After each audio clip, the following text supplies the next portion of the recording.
بسم اللہ الرحمن الرحیم۔ السلام علیکم ناظرین، چمگادڑ ایک اڑنے والا جانور ہے جسے پرندوں میں شمار نہیں کیا جاتا۔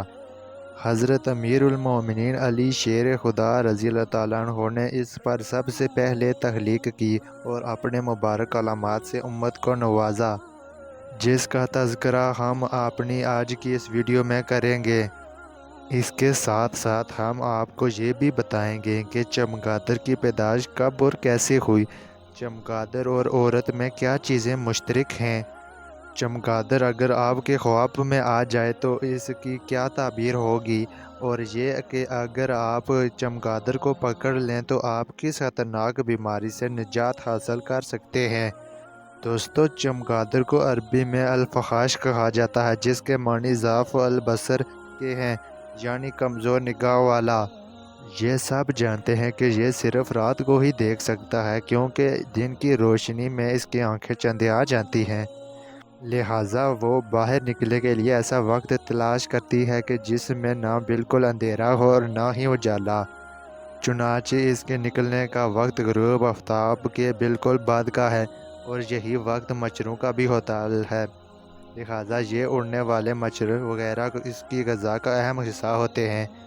چمگادڑ انسانوں کے ساتھ بہت ملتی جلتی مشابہت اور عادات رکھتا ہے، جیسا کہ اس کے دو ظاہری کان، دانت اور دو حصے بھی ہوتے ہیں۔ اس طرح یہ انسانوں کے طرز پر ہنستی بھی ہے۔ مزید یہ کہ اس کو عورتوں کی طرح حیض بھی آتا ہے، اور یہ حیض سے پاک بھی ہوتی ہے۔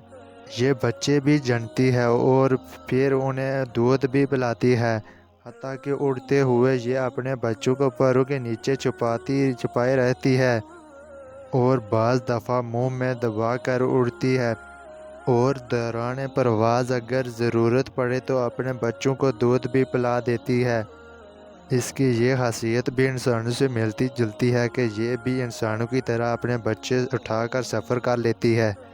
اس کی مادہ 3 سے 5 بچے جنتی ہے، اور سب سے زیادہ دلچسپ یہ ہے کہ یہ ہوا میں اڑتے ہوئے بھی ہم جنس سے جفتی کر لیتے ہیں۔ اس کی قوت پرواز بہت زیادہ ہے، یہی وجہ ہے کہ یہ اچانک جس طرف چاہے ہوا ہی میں مڑ جاتی ہے۔ اسی طرح اس میں ایک عادت یہ بھی پائی جاتی ہے کہ اگر اس کے بدن سے چنار کا پتا یا شاخ وغیرہ مس ہو جائے تو یہ سن ہو کر زمین پر گر جائے گی۔ بعض مفسرین کا یہ قول ہے کہ چمگادڑ وہ جانور ہے جس کو حضرت عیسیٰ علیہ السلام نے بحکم خدا پیدا کیا ہے، اس لیے یہ اللہ تعالیٰ کی پیدا کردہ دیگر مخلوق سے مختلف ہے، اور شاید یہی وجہ ہے کہ دیگر پرندے اس سے بغض رکھتے ہیں اور اس پر غالب رہتے ہیں، کیونکہ جو گوشت خور ہیں وہ اسے کھا جاتے ہیں اور جو گوشت خور نہیں ہیں وہ اسے مار ڈالتے ہیں۔ اس کی پیدائش کو حضرت عیسیٰ علیہ السلام کی طرف منسوب کیا جاتا ہے، شاید یہی وجہ ہے کہ یہ جانور اڑتا ہے مگر پرندوں میں شمار نہیں ہوتا، اور نہ ہی اس کے پروں پر بال ہیں، اور عین ممکن ہے کہ اسی وجہ سے اس کی بہت سی عادات انسانوں سے ملتی جلتی ہیں۔ یہی وجہ ہے حضرت علی المرتضیٰ رضی اللہ تعالیٰ عنہ نے بھی چمگادڑ کی عجیب و غریب خلقت کا ذکر فرمایا ہے۔ چنانچہ آپ نے اپنے خطبے میں اللہ تعالیٰ کی حمد و ثنا کے بعد یوں ارشاد فرمایا ہے: گہری حکمتیں ہیں کہ جو اس نے ہمیں چمگادڑ کے اندر دکھائی ہیں، کہ جن کی آنکھوں کو دن کا اجالا سکیر دیتا ہے، حالانکہ وہ تمام آنکھوں میں روشنی پھیلانے والا ہے، اور اندھیرا ان کی آنکھوں کو کھول دیتا ہے، حالانکہ وہ ہر زندہ شے کی آنکھوں پر پردہ ڈالنے والا ہے، اور کیونکہ سورج کی کرنیں ان کی آنکھوں کو چندھیا دیتا ہے۔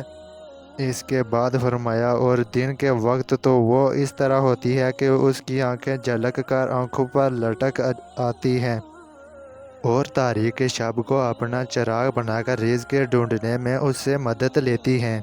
اسی طرح فرمایا: سبحان اللہ کہ جس نے رات کو ان کے کسب و معاش کے لیے اور دن آرام کے لیے بنایا، اور ان کے گوشت ہی سے ان کے پر بنائے، اور جب اڑنے کی ضرورت ہوتی ہے تو انہی پروں سے اونچی ہوتی ہیں کہ گویا کہ وہ کانوں کی لو ہیں۔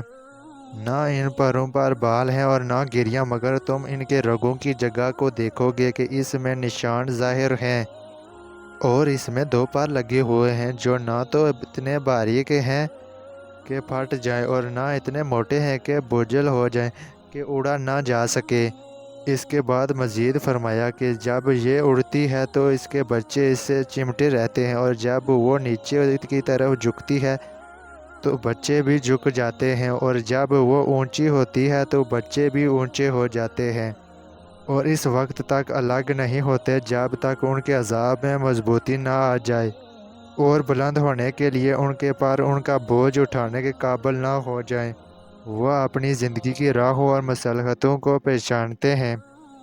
پاک ہے وہ خدا کہ جس نے بغیر کسی نمونے کے، یعنی جو اس سے پہلے کسی نے نہ بنایا ہو، تو ان تمام چیزوں کو پیدا کرنے والا ہے۔ خطبات حضرت علی رضی اللہ تعالیٰ عنہ۔ ناظرین، حضرت علی رضی اللہ تعالیٰ نے چمگادڑ کے بارے میں وہ تمام باتیں اس وقت ہی بتا دی تھیں جو آج کی سائنس درست ثابت کر رہی ہے۔ سبحان اللہ، اللہ پاک ان کے علم کی خیرات ہمیں بھی علم خیر عطا فرما۔ چمگادڑ کے بارے میں مزید یہ ہے کہ اس کو کھانا حرام ہے۔ چمگادڑ کو خواب میں دیکھنا بہادری اور خوف سے نجات کی علامت ہے۔ حاملہ عورت اگر اسے خواب میں دیکھے تو یہ اس کے لیے حمل میں آسانی کی طرف اشارہ ہے۔ اس کے بے شمار فائدے میں سے ایک فائدہ یہ بھی ہے کہ چمگادڑ کا سر چنبیلی کے تیل میں ڈال کر اسے تانبے یا لوہے کے برتن میں اس طرح پکایا جائے کہ تیل میں اس کو بار بار پلٹتے رہیں حتیٰ کہ سر جل کر سیاہ ہو جائے، پھر اس تیل کو صاف کر کے شیشی میں رکھ لیا جائے۔ اور جو مریض فالج یا ریشے کی بیماری میں مبتلا ہے، ان کی اس تیل سے مالش کی جائے تو حیران کن طور پر وہ بہت جلد شفا یاب ہو جاتا ہے۔ یہ علاج عجیب مگر آزمودہ ہے۔ دعا ہے اللہ پاک ہمیں علم و عمل میں کمال عطا فرما اور ہمیں اپنے قرب خاص کے سزاواروں میں شامل فرمائے، آمین۔